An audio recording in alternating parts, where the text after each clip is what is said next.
Good morning students.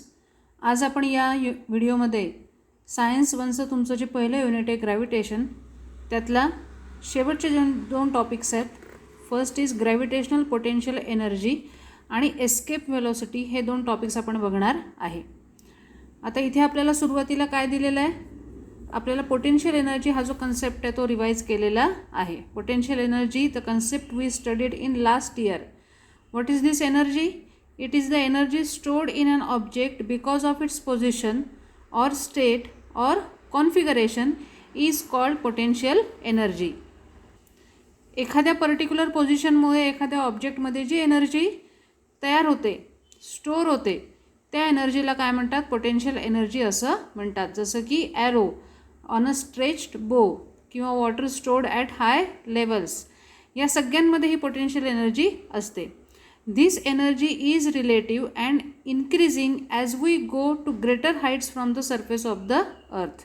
म्हणजे जसजसं आपण अर्थच्या सरफेसपासून वरती जाणार आहे, तसतसं ही पोटेन्शियल एनर्जी काय होत जाईल? वाढत जाईल. अगदी साधं याचं कारण म्हणजे जसं की water stored at first level or at the second level, याच्यामध्ये सेकंड लेवलला जर वॉटर आपण स्टोअर केलं असेल, सेकंड फ्लोअरला आपण स्टोअर केलं असेल, तर काय असणार आहे? एनर्जी जास्त असणार आहे. कारण तिथे आपलं वर्कडन कसं आहे? जास्त आहे. जितकं जास्त वर्कडन असेल, वर्कडन केव्हा जास्त असतं? हाईट जेवढी जास्त तेवढं वर्कडन जास्त. जेवढं वर्कडन जास्त तेवढं पोटेन्शियल एनर्जीसुद्धा जास्त. म्हणजेच जितकं जास्त हाईट असणार आहे तेवढी पोटेन्शियल एनर्जी ही वाढणार. Now the potential energy of an object of mass m and at a height h from the ground is mgh, where m is mass of the object, g is gravitational acceleration and h is its heights from the surface of the earth. On the ground it is always, why? Because at the ground the value of h is 0. When h is small compared to the radius r of the earth, we can assume g to be constant and can use the above formula mgh. म्हणजे जर काय असेल, height ही radius आरपेक्षा कमी असेल तर त्या केसमध्ये जो ॲसेलरेशन ड्यू टू ग्रॅव्हिटी आहे त्याची व्हॅल्यू सेम असते, that is 9.8 metre per second square. मग तिथे आपण हाच फॉर्म्युला काय करू शकतो? वापरू शकतो. But for large values of H the value of G decreases with increase in height and for an object at infinite distances from the earth the value of G is 0. म्हणजे जसजशी रेडियसपेक्षाही जास्त, अर्थच्या रेडियसपेक्षाही जास्त ही height वाढत जाईल, value of G decrease होणार आणि at an infinite distance it will become 0 and earth's gravitational force does not act on the object. So it is more appropriate to assume the value of potential energy to be 0 there. म्हणजे त्या infinite डिस्टन्सला मग जरी H काय असला, maximum असला, तरीसुद्धा काय असणार आहे? Value of g is 0 and therefore potential energy is also 0 there. Thus for smaller distances, that is heights, the potential energy is less than 0, that is it is negative. मग smaller डिस्टन्सेससाठी ती काय असेल? Negative असेल. Infinite डिस्टन्सवरती 0 असेल.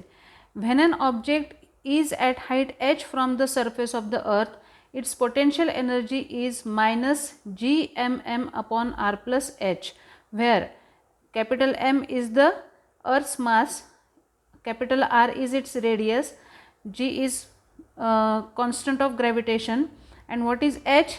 एक्स्ट्राची जी height आहे that height is plus h. हे झालं एक्सप्रेशन कशासाठी? पोटेन्शियल एनर्जीसाठी. इथे मायनस चिन्ह का आलेलं आहे? कारण स्मॉलर डिस्टन्सेससाठी आपण आत्ताच म्हटलं की पोटेन्शियल एनर्जी ही काय असणार आहे? लेस दॅन 0 असेल, that is it will be negative. आणि लास्ट टॉपिक आपल्याला याच्यातला घ्यायचा आहे आता, that is escape velocity. We have seen that when a ball is thrown upwards its velocity decreases because of the gravitation of the earth. There is a force of gravitation acting on the object ball, and because of this force of gravitation that velocity of the ball goes on decreasing. The velocity becomes 0 after reaching a certain height and after that the ball starts falling down. म्हणजे एक असा point येतो की ज्या ठिकाणी त्या ऑब्जेक्टची velocity ही 0 होते आणि तिथून तो ऑब्जेक्ट मग डाऊनवर्ड डायरेक्शनमध्ये, व्हर्टिकली डाऊनवर्ड डायरेक्शनमध्ये खालती यायला सुरुवात होते. It's maximum height depends on it's initial velocity. आता इनिशियल व्हेलॉसिटी का बरं त्याच्यावरती डिपेंड आहे, म्हणजे इनिशियल व्हेलॉसिटीवरती का डिपेंड आहे ते या आपल्याला एक्सप्रेशनवरनं कळतं. According to Newton's third equation V square is equals to U square plus 2as, where v is the final velocity of the ball which is 0. A is acceleration due to gravity and therefore its value is minus g, and s is the displacement of the object, that is maximum height. Therefore आता या सगळ्या values जर याच्यामध्ये टाकल्या तर 0 is equals to U square plus 2 into minus G into S, and therefore maximum height of the ball S is equals to, या quantities इकडनं इकडे जातील, काय येणार minus U square upon 2g. आता जीची जी व्हॅल्यू आहे ती कशी असते, अप टू रेडियस जेवढं आहे अर्थचं त्या हाईटपर्यंत जीची व्हॅल्यू काय असणार आहे, सेम असणार आहे. आणि म्हणून मग maximum height depends upon you square, that is initial velocity. आणि कशी प्रपोर्शनल आहे ही, डायरेक्टली प्रपोर्शनल आहे. जितकी इनिशियल व्हेलॉसिटी जास्त असेल तेवढी ही मॅक्झिमम हाईटसुद्धा काय असेल, जास्त असेल. Thus higher the initial velocity the larger is the height reached by the ball. The reason for this is that higher the initial velocity, the ball will oppose the gravity of earth more and larger will be the height to which it can reach. म्हणजे जितकी initial velocity जास्त असेल तेवढ्या अर्थच्या gravitational फोर्सला तो object काय करेल, विरोध करेल आणि जास्तीत जास्त हाईट तो गेन करेल. We have seen above that the value of g keeps decreasing as we go higher above the surface of the earth. म्हणजे इथे जसजसं वरती जाणार आहे तो ऑब्जेक्ट तसतसं या जीची व्हॅल्यू काय होत जाणार, कमी कमी होत जाणार. दस the force pulling the ball downward decreases as the ball goes up. म्हणजे जितका तो बॉल वरती जाईल तेवढा त्याचा जो डाऊनवर्ड फोर्स त्याच्यावरती लागणार आहे तो हळूहळू रिड्यूस होत जाणार आहे. If we keep increasing the velocity of the ball it will reach larger and larger heights, and above a particular value of initial velocity of the ball is able to overcome the downward pull by the earth and can escape the earth forever and will not fall back on the earth. म्हणजे एक अशी initial velocity त्या बॉलला समजा आपण देत गेलो, हळूहळू त्याची इनिशियल व्हेलॉसिटी वाढवत गेलो आणि तो बॉल लार्जर डिस्टन्सवरती जात राहिला. एक अशी व्हेलॉसिटी येईल की त्या डिस्टन्सला, त्या इनिशियल व्हेलॉसिटीला तो बॉल अर्थच्या ग्रॅव्हिटेशनल फोर्समधून बाहेर पडेल, एस्केप करेल आणि अर्थवरती परत कधीच येणार नाही. This velocity is called escape velocity. The velocity with which an object can escape the earth forever and will not fall back on the surface of the earth is called escape velocity. याला म्हणायचं escape velocity ची definition. We can determine its value by using the laws of conservation of energy as follows. An object going vertically upwards from the surface of the earth having initial velocity equal to escape velocity escapes the earth's gravitational force of the earth. The force of gravity being inversely proportional to the square of the distance becomes zero only at infinite distances from the earth. म्हणजेच vertically upward जो object चाललेला आहे त्याला initial velocity इतकी मिळाली पाहिजे की ती किती असेल, एस्केप व्हेलॉसिटीची जी व्हॅल्यू आहे त्याला इक्वल असेल. एस्केप व्हेलॉसिटी किती पाहिजे की अर्थच्या ग्रॅव्हिटेशनल फोर्समधून तो ऑब्जेक्ट एस्केप झाला पाहिजे. आता हा जो फोर्स ऑफ ग्रॅव्हिटी आहे हा काय आहे, इन्व्हर्सली प्रपोर्शनल आहे. कशाला, स्क्वेअर ऑफ द डिस्टन्सला इन्व्हर्सली प्रपोर्शनल आहे. आणि म्हणून हा जो फोर्स ऑफ ग्रॅव्हिटी आहे हा इन्फायनाईट डिस्टन्सवरती काय होऊन जातो, झिरो होतो. म्हणजेच इन्फायनाईट डिस्टन्स कव्हर केलं पाहिजे त्या ऑब्जेक्टनी. This means that for the object to be free from the gravity of the earth it has to reach infinite distance from the earth. That is the object will come to rest at an infinite distance and will stay there.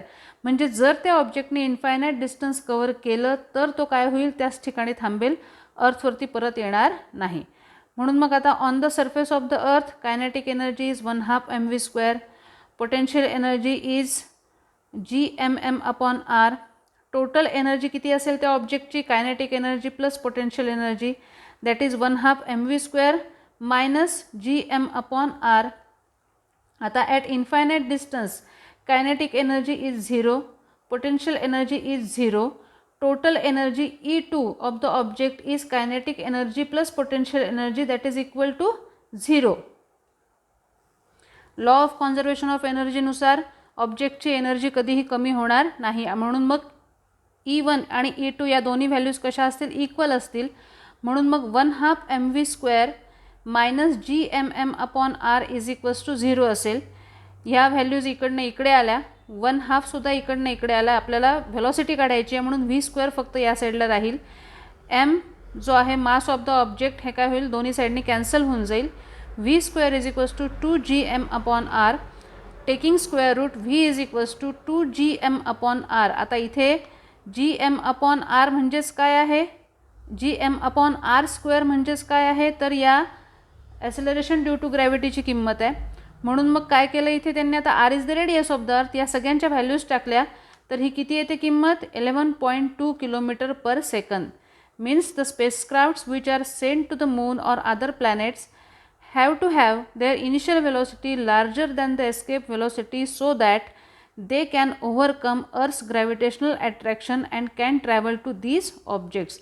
म्हणजे जे काही spacecrafts किंवा other काही आपल्याला पाठवायचं असेल अर्थच्या बाहेर rotate करण्यासाठी, तर त्यांना इनिशियल वेलोसिटी किती पाहिजे, 11.2 किलोमीटर पर सेकंद. म्हणजे एका सेकंदात एवढं डिस्टन्स त्यांचं कवर झालं पाहिजे, तर ते अर्थच्या एस्केप वेलॉसिटी जे काही ग्रॅव्हिटेशनल फोर्स आहे त्याच्यातून एस्केप होऊ शकतात. ठीक आहे. आज हे युनिट आपलं या ठिकाणी संपत आहे. याच्यावरची एक्झरसाइज सोडवा. मी न्यूमरिकल्स तुम्हाला न्यूमरिकल्ससाठी एक लिंक पाठवेन, त्याच्यावरती सगळे न्यूमरिकल्स सोडवलेले असतील. ठीक आहे. यानंतर आपण नेक्स्ट युनिट सुरू करणार आहे, पिरियडिक क्लासिफिकेशन ऑफ एलिमेंट्स.